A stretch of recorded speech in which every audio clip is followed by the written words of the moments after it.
साथियों, जय भीम। मैं आपका मित्र राजकुमार और आप देख रहे हैं आरबीएस न्यूज। साथियों, अगर आप बहुजनों का इतिहास जानना चाहते हैं तो हमारे चैनल को ज्यादा से ज्यादा शेयर करें, ज्यादा से ज्यादा लाइक करें और ज्यादा से ज्यादा सब्सक्राइब करें। दोस्तों साथियों, लाइक शेयर और सब्सक्राइब करने का कोई चार्ज नहीं लगता, कोई पैसा नहीं लगता।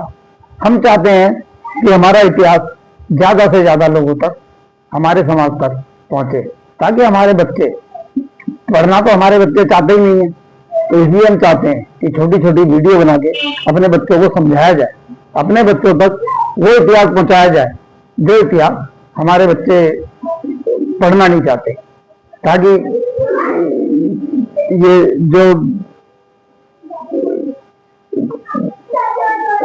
धर्म के चक्कर में जो हमारे लोग, हमारी बहन बेटियां, हमारी माँ बेटियां जो फंसी पड़ी हैं, वो अपना इतिहास को जाने। इतिहास को जब जानेंगी यदि वो इसको पहचानेंगी। तो साथियों, आपसे बस यही निवेदन है कि आप ज्यादा से ज्यादा अपने समाज तक, भंगी समाज तक, वाल्मीकि समाज तक, चूड़ा समाज तक, चमार समाज तक, जाटव समाज तक, कोरी समाज तक, धोबी समाज तक इस वीडियो को ज्यादा से ज्यादा शेयर करें। साथियों, मैंने आपको भगवान दास जी की बुक मैं भंगी हूं से 18वां भाग सुनाया। आज इसका 19वां एपिसोड है, पर उससे पहले मैं आपसे कुछ बातें करना चाहता हूं। वीडियो को बड़े गौर से और बड़े ध्यान से सुनना। साथियों, आज की वीडियो कुछ लंबी हो सकती है, क्योंकि इस वीडियो को मैं भंगी मुस्लिम कैसे बना, कि भंगी मुस्लिम कैसे बना, ये 19वें भाग में मैं आपको समझाऊंगा। और किन परिस्थितियों के कारण मैं भंगी, यहां तक भंगी, जाटव, चूड़ा जो अछूत जातियां हैं, वो आज 2024 तक यहां तक पहुंची हैं। कितने संघर्ष करे हैं उन्होंने, क्योंकि हमारा इतिहास तो किसी ने लिखा नहीं और ना ही हमारा कोई समाज पढ़ा। हमारे सबसे पहले ओबीसी समाज, पिछड़े समाज में पढ़े ज्योतिबा फूले, वो भी 1848 में अंग्रेजों का शासन था उस टाइम में। और उस समय में भी उनको पढ़ने के ऊपर, जब उन्होंने अपनी धर्मपत्नी सावित्रीबाई फूले को घर में ही पढ़ाना चाहा, तो कैसे उन्हीं लोगों ने उनका विरोध किया कि कैसे ये धर्म के विरुद्ध है, शिक्षा जो है वो धर्म के विरुद्ध है। तो साथियों, इस वीडियो को आप ज्यादा से ज्यादा लाइक करें, शेयर करें और सब्सक्राइब करें। साथियों,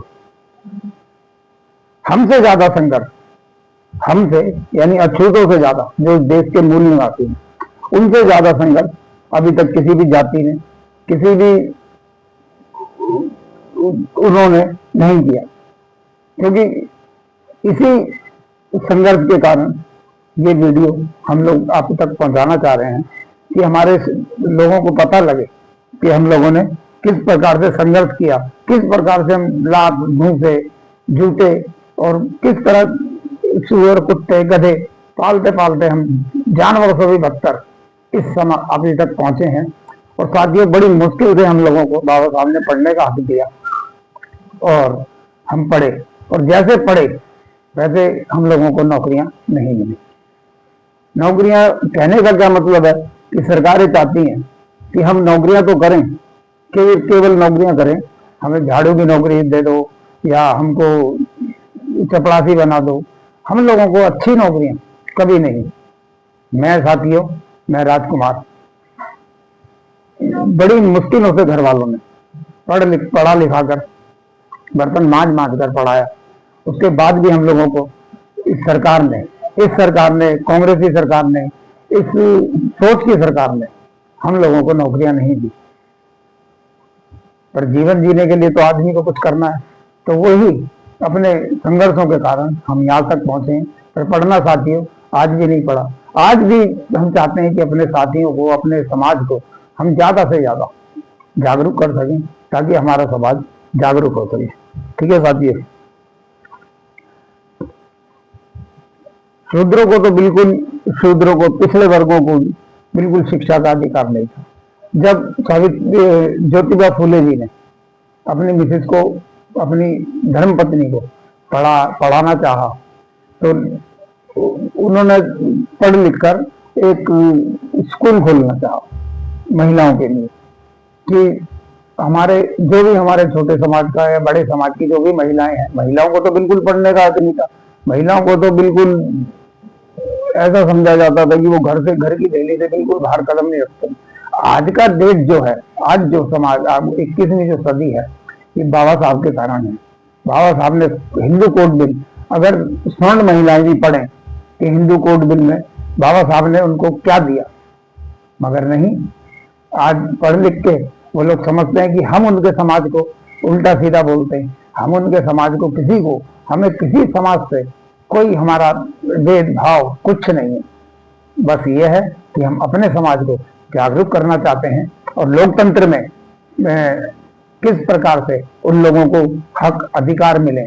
जब तक पढ़ेंगे नहीं, जब तक ना आरक्षण ले सकते हैं, ना नौकरियों में उनको नौकरियां मिलेगी। हाँ, ये है कि जब देश आजाद हुआ तो जो भी लोग पढ़ना चाहे थे उस टाइम, लोग 5वीं पढ़े, कुछ आदमी 6ठी क्लास पढ़े, उनको कान से पकड़ पकड़ के नौकरी पे लगा दिया और लोग बड़े खुश हो गए, यह सरकारी नौकरी मिल गई हमको, सरकारी नौकरी। उसका कारण दोस्तों एक था साथियों, कि हम लोगों को, अगर वो पढ़ते तो वो आगे जाके सवाल करते इन सरकारों से, क्योंकि आज जो है, आज सबको बोलने का अधिकार है, हर चीज का बाबा साहब ने पढ़ने का अधिकार, बोलने का अधिकार, संपत्ति रखने का अधिकार, और भारत में कहीं भी आप पूरे कहीं भी आ जा सकते हैं। वो कुछ वर्ग ऐसे हैं, कुछ नफरती लोग ऐसे हैं जो कि आज भी नफरत का एजेंडा चलाते रहते हैं, पर हमें उस एजेंडे में नहीं फंसना। हमने क्रिकेट खेलना है या फुटबॉल खेलनी है तो अपने ग्राउंड पे खेलना है। साथियों, हमने पढ़ लिख के इन लोगों को अपने ग्राउंड में खिलाना है, क्योंकि बाबा साहब, आज आप देखिए, लोग कहते हैं कि संविधान खत्म हो जाएगा, ये खत्म हो जाएगा, वो खत्म हो जाएगा। ऐसा साथियों कुछ नहीं है, क्योंकि संविधान के अंदर हमें जो, हम SC ST OBC लोगों को, और क्या सभी पूरे देश के लोगों को, सबको जनसंख्या के उत्पाद में बाबा साहब अधिकार देके गए हैं। जो जितना होगा, मान लो कोई 4% है, कोई 10% है, कोई 15% है, तो सबको उतना 15% अपना पूरा, उसमें से 15% निकाल के, जमीन भी 15% और नौकरियां भी 15% और हर चीज में 15% उनको देके अलग कर दो, और जिसका जितना अधिकार है उसके हिसाब से आप लोग सबके सब आराम से भारत को चलाओ। कोई समस्या है दोस्तों? ऐसी कुछ समस्या नहीं, पर कुछ नफरती लोग, ऐसे लोग हैं जो हमारे समाज को आज भी आप देखेंगे तो पूरा, हम 85% लोग हैं SC ST OBC, हो सकता है 90% भी हो, क्योंकि जाति जनगणना तो हुई नहीं है। जाति जनगणना हो जाएगी तो प्रॉपर उसकी एक वो निकलेगा, और इसीलिए सरकारें जातिगत जनगणना नहीं कराना चाहती कि फिर नौकरियां भी देनी पड़ेंगी, हक अधिकार भी देने पड़ेंगे, और ये पता लग जाएगा कि जब से देश आजाद हुआ है 1947 से अभी तक, तो कौन लोग बैठे हैं, किन लोगों ने पूरे भारत के ऊपर कब्जा कर रखा है, या किस प्रकार से, किस सोच के कारण ये कब्जा हो रखा है। तो इसके लिए तो पढ़ना पड़ता है, और पढ़ना हमारा समाज चाहता नहीं है। जब पढ़ेगा नहीं तो आगे बढ़ेगा कैसे? साथियों, उनको सबसे पहली बात ये कि हमारे लोगों को यही नहीं पता कि देश में प्रतिनिधि, अगर सरकारी नौकरी आपको, एक मान लो 10 लोगों का परिवार, उसमें से एक लोग को सरकारी नौकरी मिल भी गई, तो वो 9 आदमियों को पढ़ा लेगा, उनके बच्चों को खड़ा कर देगा, सब कुछ कर देगा, मगर वो ये नहीं समझ पाएगा कि सरकारी नौकरी करने का मतलब क्या हो। सरकारी नौकरी करने का आज जितने भी है, छोटी झाड़ू की नौकरी से लेकर आप जज तक है, इनका सबका काम यही होता है कि देश को चलाना, देश का प्रतिनिधित्व करना। आपका देश के अंदर जो भी कितना प्रतिनिधित्व है, आज हमारा SC समाज का कितना मुश्किल से 2%, 1%, जबकि हमारा समाज 15% है। 15% से ज्यादा ये जब जनगणना होगी तो उसका पता लगेगा। 15% से ज्यादा हम लोगों की जनसंख्या है खाली एससी की, एससी एसटी ओबीसी, ओबीसी को सारा आप लगाएंगे तो ओबीसी कम से कम 60 से 65% पहुंचेगा। सन 1931 में अंग्रेजों की जनसंख्या के हिसाब से, जनगणना के हिसाब से ओबीसी समाज 52% था, जिसका आंकड़ा अभी भी भारत सरकार के पास है और वो आंकड़ा जारी भी हुआ है। तो साथियों ये है। अब मैं आपको आगे, मैं भंगी हूं का 19वां भाग मैं साथियों आपको समझाता हूं, पढ़ के बताता हूं।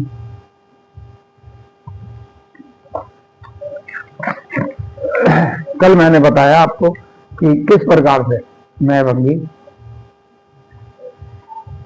एससी, अछूत, किस तरह से मेरे बीच में जातियां जुड़ती गई, दूसरी जातियां आग, जैसे भी कोई भी आक्रांता आता था तो उस समय मेरे साथ में कुछ जातियां और जुड़ जाती थी और अछूत कहलाती थी।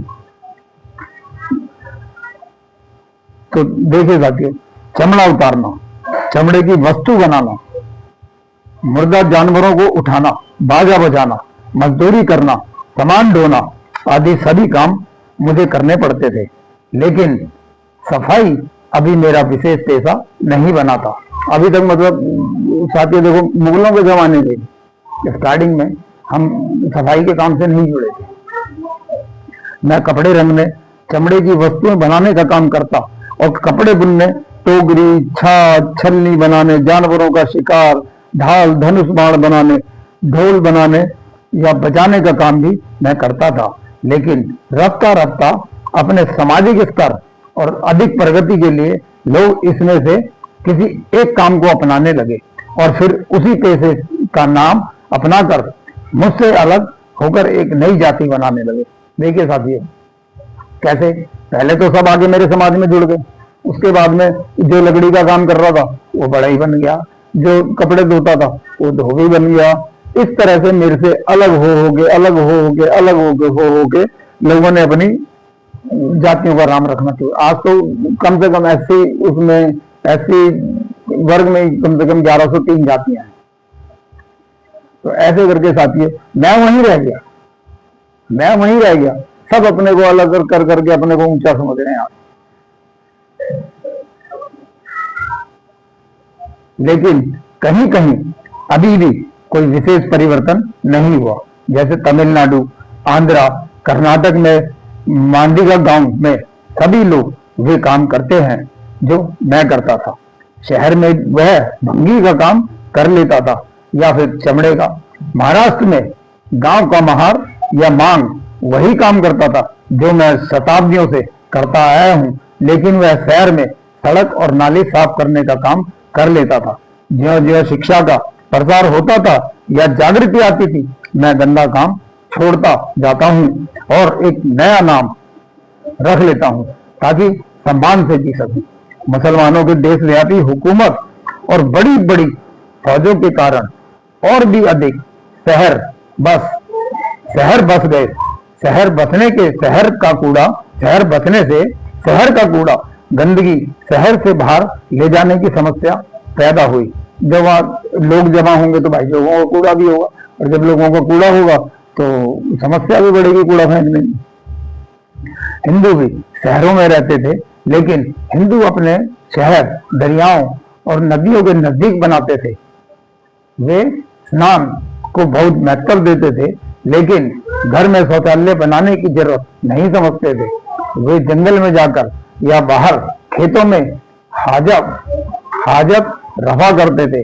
और 80% भारत में आज भी गांव में रहता है।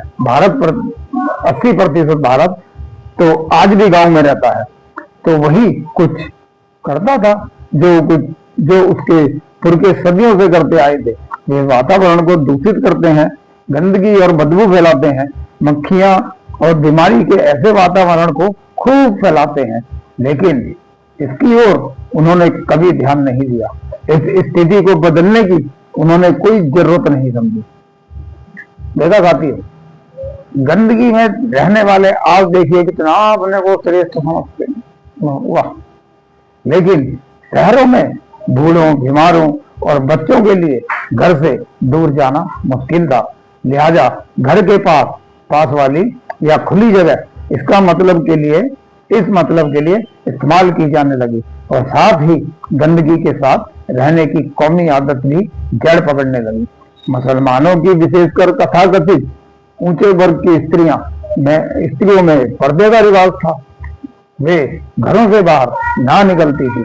हिंदू औरतें भी पर्दा करने लगी, लेकिन उनके पर्दे का दूसरा कारण था। इस कारण से कि कहीं हिंदू औरतों की जवानी और सुंदर सूरत को देखकर कोई मुस्लिम अफसर रीझ ना जाए और छीन ना ले, क्योंकि साथी वो तो अक्रांता थे। तो बच्चे, बहन बेटियों को, इनको तो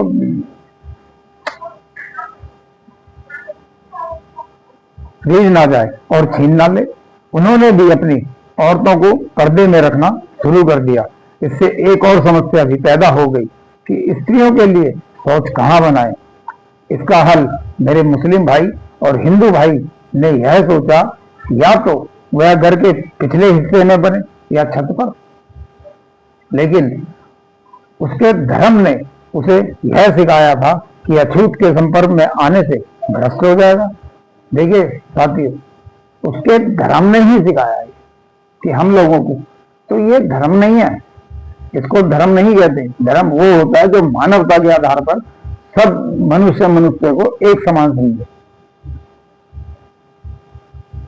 लिहाजा पाखाना मकान की छत पर बनाया गया या उसके घर के बाहरी दरवाजे पर, ताकि वह व्यक्ति जो उसे साफ करने आए बाहर से बाहर चला जाए।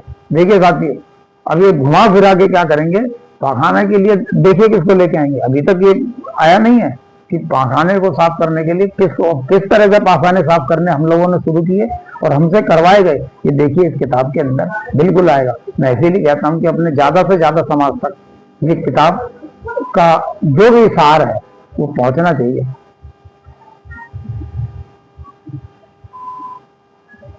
ताकि घर से बाहर चला जाए और उसका साया भी घर वालों पर ना पड़े। लेकिन हिंदू ने फिर इस डर से कहीं छू ना जाऊं हिदायत कर दी कि मैं गांव के बाहर शहर से आबादी में रहूंगा, मतलब शहर से बाहर दूर आबादी में रहूंगा। आज भी आप देखते होंगे तो हम लोगों के गांव जितने भी होंगे वो झोड़, पोखरों और तालाबों के किनारे होते हैं। हम लोगों का रहने का एरिया जो है वो गांव देहात में भी आप चेक कर सकते हैं। आज तो आप पढ़े लिखे हैं, थोड़ा बहुत तो पढ़े ही होंगे, तो आज आप देखिए। पर पहले मैं कूड़ा उठाने, मुर्दा गायों, बैलों, घोड़ों आदि जानवरों को घसीटने के लिए कभी कभी आता था, लेकिन अब इस प्रथा के कारण मेरा जाना करीब करीब रोजाना ही जरूरी समझा जाने लगा। लेकिन मनु और दूसरी ब्राह्मणी कानून बनाने वालों की आज्ञा के अनुसार मुझे विशेष प्रकार के काले कपड़े पहनने पड़ते थे।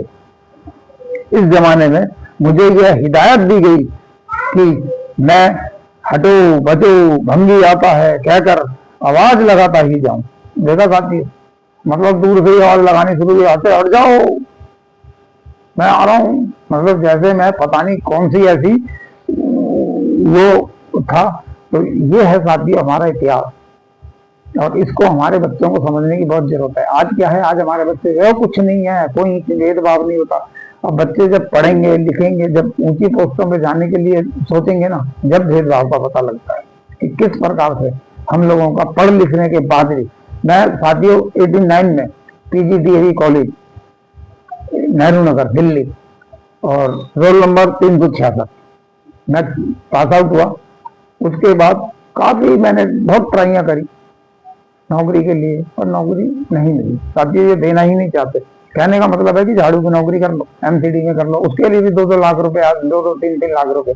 लेकिन इतना भ्रष्ट कर दिया है पूरी सरकार को कि हम लोगों का वहां पहुंचना बहुत मुश्किल है। वो भी जो लोग नौकरियां कर रहे हैं वही पैसे भर भर के वही इन लोगों से कर्जे पे पैसे लेंगे, किससे पैसे लेंगे, ऐसे पैसे लेकर अपने बच्चों को नौकरी पर लगा देते हैं। तो यही कारण है साथियों कि आज जो वो चाहते ही हैं कि बस सफाइयां ही करें, हम उससे आगे बढ़ने ना पाए। और ये ऐसा नहीं है कि ये हम लोगों की उसके कारण हो रहा है। एक समाज है जो हमको दबा कुचला बनाना चाहता है और हमको वहीं रखना चाहता है। नहीं चाहता कि हमारे बराबर का कुर्सी पे बैठे, हमारे बराबर इंग्लिश बोले, हमारे बराबर अच्छे कपड़े पहने। या हम इनकी बराबरी में चल के कुछ अच्छी तरक्की करें, ये नहीं चाहते। महाराष्ट्र में एक ब्राह्मण राजा ने तो यह प्रथा चला दी कि मुझे अपनी कमर में झाड़ू और गले में हांडी बांधकर आना पड़ता था। देखा साथी, और ये ज्यादा बड़ी बहुत पुरानी बात नहीं है, ये अभी अंग्रेजों, ये साहू जी महाराज के उसी समय की बात है। जो आज हमारे बच्चे पिक्चर देखते हैं, बाजीराव देखते साथी, बाजीराव उसी पेशवा ने हमारे गले के अंदर, जिसने मस्तानी को, जो फिल्म आई थी बाजीराव मस्तानी, मस्तानी को, जो कि लोगों ने उसको, उसके बच्चे को ब्राह्मण मानना स्वीकार नहीं किया था, तो क्या किया उन लोगों ने, हम लोगों के गले में हांडी और पीछे झाड़ू लटका दी ताकि थूके तो हम उसके अंदर थूके और चलें तो हमारे पैरों के निशान भी इतने इतने अपवित्र थे साथियों। हम आज हम देखते हैं कि हमारे लोग लोटा ले लेके चल देते हैं मंदिरों की तरफ की, जब सबसे बड़े मतलब यही वो है। तो साथियों, हमारे लोगों को अपना इतिहास नहीं पता।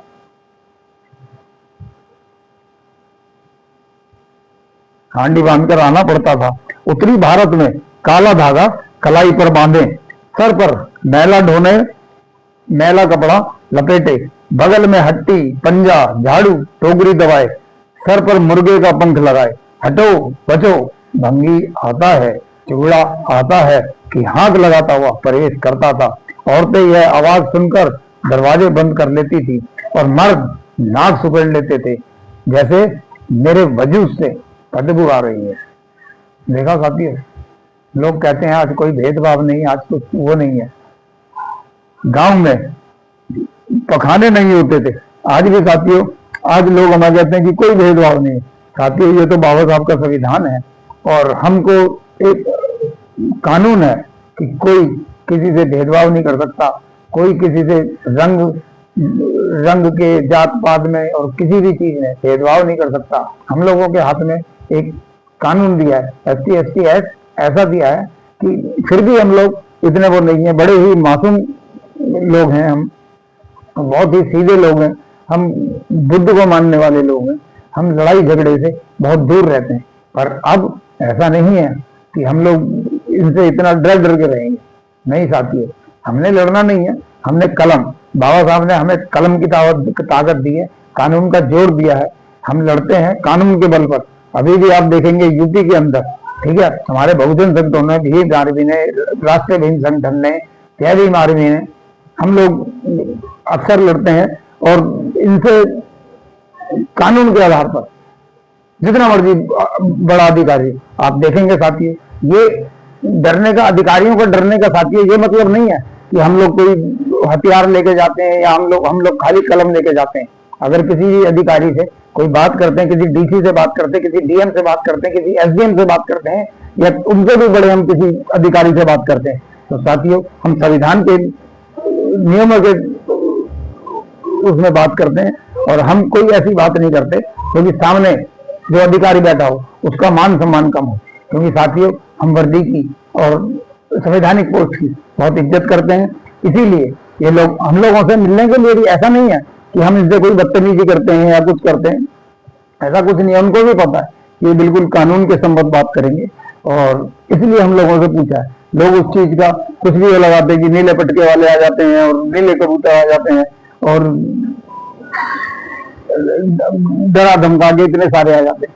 किसी से भी आज तक आप एक भी वो बता दीजिए, इतने बड़े बड़े आंदोलन के कहीं अम्बेडकरवादियों ने कहीं एक पत्थर भी ऐसे करके कहीं आकर डाला हो कभी? साथियों हम साथियों ये देश हमारा है, हम इसकी संपत्ति बिल्कुल भी खराब करना नहीं चाहते। ये पूरा हमारा देश है, हम इस देश से, अपने भारत से बहुत प्यार करते हैं। दोस्तों साथियों आप समझिए, हम अपना घर छोड़ के हमको अपने देश की रक्षा करनी है। इस टाइम हम बहुत मजबूरी में फंसे गए। हमारी आने वाली पीढ़ियां जो है साथियों बिल्कुल बर्बाद हो जाएंगी अगर हम लोग आज नहीं अपने समाज को समझाए। क्योंकि साथियों हम पढ़े लिखे लोगों का, बेशक हम लोगों को हमारे ही बच्चे मूर्ख कहते हैं, हमारे बच्चे बोलते हैं कि एक ही बात आप लोग सारा हर किसी से आप एक ही बात करते हो। अब उनको कैसे समझाएं कि हम लोगों में ये जो किताबें भरी पड़ी हैं, ये साथियों देखिए, हम लोगों के अंदर जो बाबा साहब ने ज्ञान भरा है, जो ज्योतिबा फुले ने ज्ञान भरा है, साथियों उस ज्ञान को हम अपने समाज तक कैसे ना पहुंचाएं।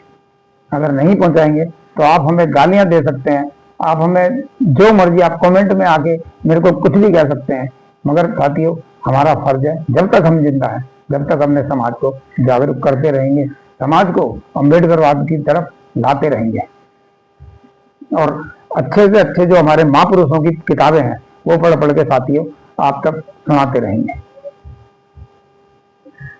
और ये आवाज सुनकर लोग दरवाजे बंद कर लेते थे, मर्द नाक सुगोड़ लेते थे, गोया मेरे वजूद से बदबू आ रही हो। गांव में पखाने नहीं होते थे, लेकिन वहां भी वे सब काम जो गंदे होते थे मुझे ही करने पड़ते थे। गोबर कूड़ा मैं उठाता था, उपले मैं बनाता था, लकड़ी फाड़ना मेरा काम था, गांव की सभी प्रकार की गंदी नालियां आदि साफ करना मेरा काम था। खेत में काम करने के लिए बेगार में मुझे पकड़ा जाता था। सामान ढोने का काम तथा शमशान घाट की चौकीदारी मेरे लिए जिम्मे थी। दूसरे गांव में संदेश ले जाना मेरा काम था। मुर्दा जानवरों की खाल मैं छीलता था। मेरी औरत दाई का काम करती थी, क्योंकि हिंदू धर्म के अनुसार बच्चे पैदा करना अपवित्र काम था सॉरी, और अपवित्र कामों के लिए ईश्वर ने मुझे पैदा किया था। बच्चों के कपड़े धोना, बच्चों की आंवल नाल काटना आदि अपवित्र काम समझे जाते थे और अपवित्र कामों के लिए मैं ही था। साथियों वीडियो कुछ लंबी हो गई है, उसके लिए मैं माफी चाहता हूं आपसे। आज आपसे बहुत बातें हुई साथियों, इसके आगे का भाग मैं भंगी हूं भगवान दास जी की बुक का, मैं आपको नेक्स्ट वीडियो में सुनाऊंगा। और अभी के लिए जय भीम, जय भीम साथियों।